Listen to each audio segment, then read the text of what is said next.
Hello everyone, GK दृष्टि में आपका स्वागत है। तो हम कवर करते हैं डेली लुसेंट ज्योग्राफी।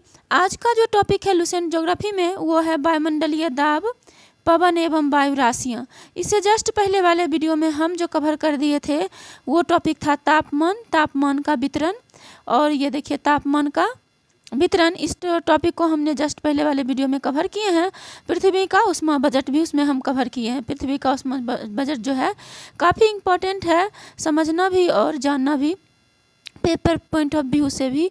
तो देखिए आज कवर कर रहे हैं वायुमंडलीय दाब, पवन एवं वायु राशियाँ। सबसे पहले देखते हैं कि वायु दाब या वायुमंडलीय दाब क्या होता है।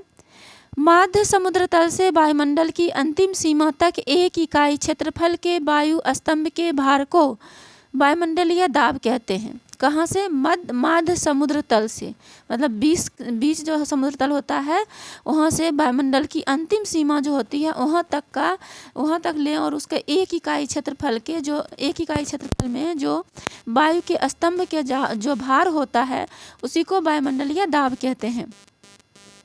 आगे है समान दशाओं में समुद्र तल पर वायुदाब पारे के 76 सेंटीमीटर या समान दशाओं में समुद्र तल पर वायुदाब पारे के 76 सेंटीमीटर या यहाँ पे देखिए या 760 किलोमीटर ऊंचे स्तंभ द्वारा पड़ने वाला दाब होता है। क्या होता है वायुमंडलीय दाब? तो कह रहा है कि वायुमंडलीय दाब जो है वो समान दशाओं में समुद्र तल पर वायु दाब पारे के 76 सेंटीमीटर या 760, यहाँ पे देखिए 760 मिलीमीटर ऊंचे स्तंभ द्वारा पड़ने वाला दाब होता है।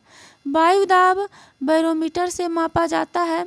वायुमंडलीय दाब को मौसम के पूर्वानुमान के लिए एक महत्वपूर्ण सूचक माना जाता है। वायुमंडलीय दाब को मौसम के पूर्वानुमान के लिए क्या माना जाता है? एक महत्वपूर्ण सूचक माना जाता है। आगे है वायुमंडलीय दाब की इकाई बार है। वायुमंडलीय दाब की इकाई क्या है? बार है। ये याद रखना, पेपर में पूछता है कि वायुमंडलीय दाब की इकाई क्या है, तो बार है। एक बार इक्वल टू होता है 10⁵ नैनोमीटर स्क्वायर। क्या होता है? एक बार इक्वल टू 10⁵ N प्रति m स्क्वायर। देखिए आगे है वायुदाब को मिलीबार तथा पास्कल में भी मापते हैं। तो किस में मापते हैं? बार में, मिलीबार में और पास्कल में भी वायुदाब को मापते हैं। व्यापक रूप से प्रयोग की जाने वाली दाब की इकाई, यहाँ पे देखिए, व्यापक रूप से प्रयोग की जाने वाली दाब की इकाई को किलो पास्कल KPa कहते हैं। समुद्र तल पर औसत वायुमंडलीय दाब 1013.2 मिलीबार 1013.2 मिलीबार या 1013.2 किलो पास्कल होता है। ये भी ध्यान रखना है। आगे है वायुमंडल के निचले भाग में वायुदाब ऊंचाई के साथ तीव्रता से घटता है। वायुमंडल के निचले भाग में वायुदाब ऊंचाई के साथ तीव्रता से क्या होता है? घटता है। यह ह्रास दर प्रत्येक 10 मीटर की ऊंचाई पर 1 मिलीबार होता है। और ये ह्रास दर जो है प्रत्येक 10 मीटर की ऊंचाई पर कितना होता है? 1 मिलीबार होता है। 10 किलोमीटर की ऊंचाई पर 265 मिलीबार वायुदाब एवं -49.7 डिग्री सेंटीग्रेड मानक तापमान होता है। आगे देखिए है समदाब रेखा। अब देखेंगे हम समदाब रेखा क्या होता है। वह कल्पित रेखा जो समुद्र तल के बराबर घटाए हुए समान वायुदाब वाले स्थानों को मिलाती है, समदाब रेखा आइसोबार कहते हैं। वायुदाब को मानचित्र पर समदाब रेखा द्वारा दर्शाया जाता है। वायुदाब को मानचित्र पर किसके द्वारा दर्शाया जाता है? समदाब रेखा द्वारा दर्शाया जाता है। दूरी की प्रति इकाई पर दाब के घटने को दाब प्रवणता प्रेशर ग्रेडियंट कहते हैं। दूरी की प्रति इकाई दाब के घटने को दाब प्रवणता प्रेशर ग्रेडियंट कहते हैं। आगे है जब समदाब रेखा, यहाँ पे देखिए, जब समदाब रेखा एक दूसरे के पास होती है तो दाब प्रवणता अधिक होती है। जब समदाब रेखा एक दूसरे के पास होती है तो दाब प्रवणता क्या होती है? अधिक होती है। परंतु जब समदाब रेखाएं एक दूसरे से दूर होती है तो दाब प्रवणता कम होती है। तो ये हम पहले भी देखे थे दाब प्रवणता के बारे में, दाब प्रवणता कम होती है। आगे है,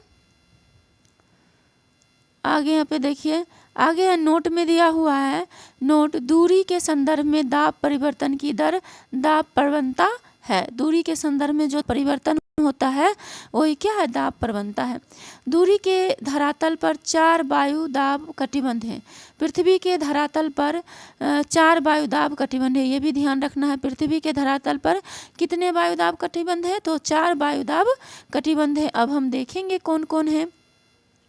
तो देखिए विषुवत रेखीय निम्न वायुदाब कौन है? पहला है विषुवत रेखीय निम्न वायुदाब। विषुवत रेखीय निम्न वायुदाब ये है, यहाँ पे देखिए, यहाँ पे फिगर में दिया हुआ अच्छे से, ये जो है ये विषुवत रेखीय निम्न वायुदाब है जिसको 0 डिग्री विषुवत रेखा कहते हैं। अब देखिए कह रहा है कि विषुवत रेखीय निम्न वायुदाब यह पेटी भूमध्य रेखा से 10 डिग्री उत्तरी तथा 10 डिग्री दक्षिणी अक्षांशों के बीच स्थित है। यह पेटी जो है भूमध्य रेखा से 10 डिग्री उत्तरी तथा 10 डिग्री दक्षिणी अक्षांशों के बीच स्थित है। यहाँ सालों भर सूरज की किरणें लंबवत पड़ती है, और यहाँ जो है सालों भर सूरज की किरणें क्या पड़ती है? लंबवत पड़ती है, जिसके कारण तापमान हमेशा ऊंचा रहता है। और इसके कारण तापमान क्या रहता है? हमेशा ऊंचा रहता है। नेक्स्ट है इस कटिबंध में धरातलीय क्षैतिज पवनें, इस कटिबंध में धरातलीय क्षैतिज पवनें नहीं चलती, बल्कि अधिक तापमान के कारण वायु हल्की होकर ऊपर को उठती है। कह रहा है कि इस कटिबंध में धरातलीय क्षैतिज पवनें नहीं चलती, बल्कि अधिक तापमान के कारण वायु हल्की होकर ऊपर उठती है और संवहनीय धाराओं का जन्म होता है। और इससे क्या होता है? इससे संवहनीय धाराओं का जन्म होता है। नेक्स्ट है इसलिए इस कटिबंध को शांत कटिबंध या डोलड्रम भी कहते हैं। विषुवतीय निम्न वायुदाब को क्या कहते हैं? शांत कटिबंध या डोलड्रम भी कहते हैं। और ये जो होता है 10 डिग्री उत्तरी तथा 10 डिग्री दक्षिणी अक्षांशों के बीच स्थित होता है। आगे देखिए, यहाँ पे देख लीजिए फिगर में, यहाँ पे देखिए ध्रुवीय उच्च वायुदाब है, उपध्रुवीय निम्न वायुदाब है, उपोष्ण उच्च वायुदाब है, और विषुवतीय निम्न वायुदाब है। इसको ऐसे भी पढ़ती हैं ध्रुवीय उच्च कटिबंधीय दाब, उपध्रुवीय निम्न कटिबंधीय दाब, उपोष्ण उच्च कटिबंधीय दाब, विषुवतीय निम्न कटिबंधीय दाब। तो इस तरह से भी हम देख सकते हैं। अब ये जितना नॉर्थ में था उतना ही नीचे साउथ में भी है। उपोष्ण उच्च कटिबंधीय दाब, उपध्रुवीय निम्न कटिबंधीय दाब, ध्रुवीय उच्च कटिबंधीय दाब। आगे देखिए क्या है, विषुवत रेखा पर पृथ्वी के घूर्णन का वेग सबसे अधिक होता है। ये भी ध्यान रखना है, पेपर में कई बार ये पूछा गया है कि पृथ्वी के घूर्णन का वेग सबसे अधिक कहाँ होता है?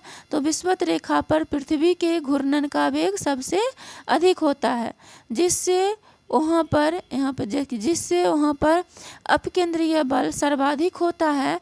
और इसी कारण से यहाँ पर अपकेंद्रीय बल जो होता है सबसे अधिक होता है, जो वायु को पृथ्वी के पृष्ठ से परे धकेलती है।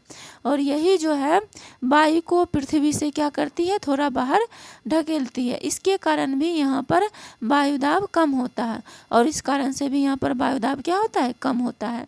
आगे देखिए है, नेक्स्ट देखिए उपोष्ण उच्च वायुदाब। उपोष्ण उच्च वायुदाब क्या होता है? उत्तरी तथा दक्षिणी गोलार्धों में क्रमशः कर्क और मकर रेखाओं से 35 डिग्री अक्षांशों तक उच्च दाब पेटियां पाई जाती है। यहाँ उच्च दाब होने के 2 कारण हैं। अब यहाँ पे उच्च दाब होने के भी 2 हम देखे कि विषुवतीय निम्न कटिबंधीय दाब में क्यों जो है वहाँ वायुदाब कम होता था। अब देखेंगे हम उपोष्ण उच्च वायुदाब में क्यों यहाँ पर वायुदाब थोड़ा उच्च होता है, थोड़ा ज़्यादा होता है। तो कह रहा है उत्तरी तथा दक्षिणी गोलार्धों में क्रमशः कर्क और मकर रेखाओं से 35 डिग्री अक्षांशों तक उच्च दाब पेटियां पाई जाती हैं। यहाँ उच्च दाब होने के दो कारण हैं। देखिए कहाँ के कह रहा है कि 35 डिग्री अक्षांशों तक। तो यहाँ पे आ जाइए, यहाँ पे देखिए ये जो है 35 डिग्री ये जो अक्षांश है, यहाँ पे उच्च वायु उपोष्ण उच्च वायुदाब कटिबंध पाया जाता है। आगे देखिए कह रहा है कि यहाँ उच्च दाब होने के कितने कारण हैं? दो कारण हैं, निम्न दो कारण हैं। पहला कारण देखते हैं, विषुवत रेखीय कटिबंध से गर्म होकर उठने वाली वायु ठंडी और भारी होकर कर्क तथा मकर रेखाओं से 35 डिग्री अक्षांशों के बीच नीचे उतरती है और उच्च वायुदाब उत्पन्न करती है। क्या कह रहा है? कह रहा है कि विषुवत रेखीय कटिबंध से गर्म होकर उठने वाली वायु ठंडी और भारी होकर कर्क तथा मकर रेखाओं से 35 डिग्री अक्षांशों के बीच नीचे उतरती है और उच्च वायुदाब उत्पन्न होती है। इसी कारण से ये यहाँ पे होता है, उच्च वायुदाब होता है। दूसरा कारण देखते हैं, पृथ्वी के दैनिक गति के कारण उपध्रुवीय क्षेत्रों से वायु विशाल राशियां कर्क तथा मकर रेखाओं 30 डिग्री अक्षांशों के बीच एकत्रित हो जाती है, जिससे वहाँ पर उच्च वायुदाब उत्पन्न हो जाता है। दूसरा ये कारण है, नोट में दिया है, नोट का मतलब है आप इसको याद रखिएगा। कह रहा है कि विषुवत रेखा से 30 से 35 डिग्री अक्षांशों के मध्य दोनों गोलार्धों में उच्च वायुदाब पेटियां उपस्थित होती है। इस उच्च वायुदाब वाली पेटी को अश्व अक्षांश कहते हैं। क्या कहते हैं? ये भी पेपर में पूछा गया है कि अश्व अक्षांश कितने डिग्री से कितने डिग्री के बीच है। तो अश्व अक्षांश जो है 30 डिग्री से 35 डिग्री के बीच है। आगे है, इसका कारण यह है कि मध्य युग में यूरोप में खेती के लिए पश्चिमी द्वीप समूह में पालदार जलयानों में लादकर घोड़े भेजे जाते थे। प्रायः इन जलयानों को इन अक्षांशों के बीच, यहाँ पे देखिए, प्रायः इन जलयानों को इन अक्षांशों के बीच 30 से 35 डिग्री के बीच वायु शांत रहने के कारण आगे बढ़ने में कठिनाई होती थी। अतः जलयानों का भार कम करने के लिए कुछ घोड़े समुद्र में फेंक दिए जाते थे और इसी कारण से इसको अश्व अक्षांश कहा गया है। आगे है, तीसरा है, देखिए, उपध्रुवीय निम्न वायुदाब। उपध्रुवीय निम्न वायुदाब 45 डिग्री उत्तरी तथा दक्षिणी अक्षांशों से क्रमशः आर्कटिक तथा अंटार्कटिक वृत्तों के बीच। देखिए यहाँ पे जो है 45 डिग्री उत्तरी तथा दक्षिणी अक्षांशों से आर्कटिक तथा अंटार्कटिक वृत्तों के बीच, ये देखिए ये है आर्कटिक वृत्त और ये 45 डिग्री उत्तरी अक्षांश है और ये देखिए ये है 45 डिग्री दक्षिणी अक्षांश और ये है अंटार्कटिक वृत्त। तो इसके बीच होता है, इसके बीच देखिए कौन सा होता है कटिबंधीय, तो उपध्रुवीय निम्न वायुदाब कटिबंध होता है। उपध्रुवीय निम्न वायुदाब कटिबंध 45 डिग्री उत्तरी तथा दक्षिणी अक्षांशों से क्रमशः आर्कटिक तथा अंटार्कटिक वृत्तों के बीच निम्न वायु भार की पेटियां पाई जाती है, जिसे उपध्रुवीय निम्न वायुदाब पेटियां कहते हैं। आगे है कि ध्रुवीय उच्च वायुदाब। यहाँ पे देखिए क्या है, ध्रुवीय उच्च वायुदाब 80 डिग्री उत्तरी तथा दक्षिणी अक्षांश से उत्तरी तथा दक्षिणी ध्रुव तक उच्च दाब पेटियां पाई जाती हैं। कह रहा है कि ध्रुवीय उच्च वायुदाब में क्या कह रहा है, 80 डिग्री उत्तरी तथा दक्षिणी अक्षांशों से उत्तरी तथा दक्षिणी ध्रुव तक उच्च वायुदाब पेटियां पाई जाती है। अब हम फिर से फिगर में देख लेते हैं कहाँ पे उच्च वायुदाब पेटियां पाई जाएगी। तो ये देखिए ये जो 66.5 डिग्री है इसके ऊपर यहाँ पे 80 डिग्री होगा या 90 डिग्री और ये यहाँ से ये पूरे ये जो ध्रुव का जहाँ पे ध्रुव का एंड पॉइंट है वो, और यहाँ भी यहाँ पे देखिए 80 डिग्री ये होगा या 90 डिग्री और ये ध्रुव का उच्च पॉइंट है ये। तो यही जो है ये होता है, यहाँ पे देखिए यही होता है, एक मिनट,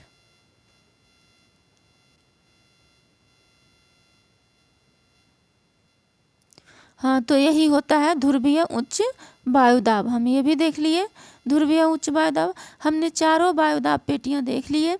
अब हम देखेंगे पवन के बारे में, पढ़ेंगे विंड के बारे में पढ़ेंगे। तो देखिए पृथ्वी के धरातल पर वायुदाब में क्षैतिज विषमताओं के कारण हवा उच्च वायुदाब क्षेत्र से निम्न वायुदाब क्षेत्र की ओर बहती है। क्षैतिज रूप से इस गतिशील हवा को पवन कहते हैं। क्षैतिज रूप से इस गतिशील हवा को क्या कहते हैं? पवन कहते हैं। ऊर्ध्वाधर दिशा में गतिशील हवा को वायुधारा एयर करंट कहते हैं। यदि पृथ्वी स्थिर होती है और उसका धरातल समतल होता है तो पवन उच्च वायुदाब वाले क्षेत्र से सीधे निम्न वायुदाब वाले क्षेत्र की ओर समदाब रेखाओं, यहाँ पे देखिए, पवन उच्च वायुदाब वाले क्षेत्र से सीधे निम्न वायुदाब वाले क्षेत्र की ओर समदाब रेखाओं पर समकोण बनाती हुई चलती, परंतु वास्तविक स्थिति यह है कि पृथ्वी अपने अक्ष पर घूर्णन कर रही है और उसका धरातल समतल नहीं है। अतः यहाँ पे देखिए, अतः पवन कई कारणों के प्रभावाधीन अपनी दिशा में परिवर्तन करती हुई चलती है। ये कारण है दाब प्रवणता बल, कोरियोलिस प्रभाव, अभिकेंद्रीय त्वरण एवं भूघर्षण। यही सब जो कारण है, ये पवन के क्या होती है? दिशा परिवर्तन होती रहती है। अब सबसे पहले देखेंगे पवन की दिशा परिवर्तन जो होती है कोरियोलिस प्रभाव के कारण। तो कोरियोलिस प्रभाव क्या है वो देखेंगे। सबसे पहले कोरियोलिस प्रभाव, कोरियोलिस इफेक्ट। पृथ्वी के घूर्णन के कारण पवनें अपनी मूल दिशा में विक्षेपित हो जाती है। पृथ्वी घूमती है, इससे पवन अपनी मूल दिशा में क्या हो जाती है? विक्षेपित हो जाती है।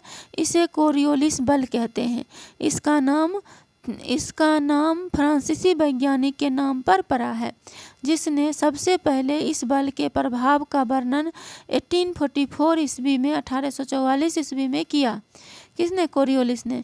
इस बल के प्रभावाधीन उत्तरी गोलार्ध में पवनें दाहिनी ओर तथा दक्षिणी गोलार्ध में पवनें बाईं ओर मुड़ जाती है। यानी कि इस बल के कारण क्या कह रहा है कि उत्तरी गोलार्ध में जो पवन है वो अपनी दाहिनी ओर और दक्षिणी गोलार्ध में अपनी बाईं ओर मुड़ जाती है। इस विक्षेप को फेरेल नामक वैज्ञानिक ने सिद्ध किया था। इस विक्षेप को किसने सिद्ध किया था? तो इस विक्षेप को फेरेल नामक वैज्ञानिक ने सिद्ध किया था। अतः इसे फेरेल का नियम, फेरेल्स लॉ कहते हैं। इसे वाइज बैलेट नियम द्वारा भी समझा जा सकता है। इस नियम के अनुसार यदि कोई व्यक्ति उत्तरी गोलार्ध में पवन की ओर पीठ करके खड़ा हो तो उच्च दाब उसके दाईं ओर तथा निम्न दाब उसके बाईं ओर होगा। पवन की ओर पीठ करके खड़ा हो तो उच्च दाब किधर होगा? उस व्यक्ति के दाईं ओर, और निम्न दाब किधर होगा? उस व्यक्ति के बाईं ओर। दक्षिणी गोलार्ध में स्थित इसके ठीक विपरीत होगी, और दक्षिणी गोलार्ध में इसके ठीक विपरीत होगी। आगे है, यह ध्रुवों पर सर्वाधिक विषुवत पर अनुपस्थित होता है, और ये ध्रुवों पर सर्वाधिक एवं विषुवत पर अनुपस्थित होता है। यानी कि कोरियोलिस फोर्स जो है सबसे ज़्यादा लगता है ध्रुव पर, और विषुवत पे सबसे कम कोरियोलिस फोर्स लगता है। आगे है, यानी ध्रुवों पर पवनों की दिशा में अधिकतम विक्षेप और विषुवत रेखा पर पवनों की दिशा में कोई विक्षेप नहीं होता है। नेक्स्ट है, कोरियोलिस बल दाब प्रवणता के समकोण पर कार्य करता है। यहाँ देखिए, कोरियोलिस बल दाब प्रवणता के समकोण पर कार्य करता है। दाब प्रवणता बल समदाब रेखाओं के समकोण पर होता है। दाब प्रवणता बल कहाँ होता है? समदाब रेखाओं के समकोण पर होता है। जितनी दाब प्रवणता अधिक होगी, पवनों का वेग उतना ही अधिक होगा और पवनों की दिशा उतनी ही अधिक विक्षेपित होगी। नेक्स्ट है, इन दो बलों के एक दूसरे से समकोण पर होने के कारण निम्न दाब क्षेत्रों में पवनें इसी के इर्द गिर्द में बहती है। विषुवत वृत्त पर कोरियोलिस बल शून्य होता है। विषुवत वृत्त पर कोरियोलिस बल क्या होता है? शून्य होता है, और पवनें समदाब रेखाओं के समकोण पर बहती है। अतः निम्न दाब क्षेत्र अधिक गहन होने के बजाय पूरित हो जाता है, और निम्न दाब क्षेत्र जो है अधिक गहन होने के बजाय क्या हो जाता है? पूरा हो जाता है।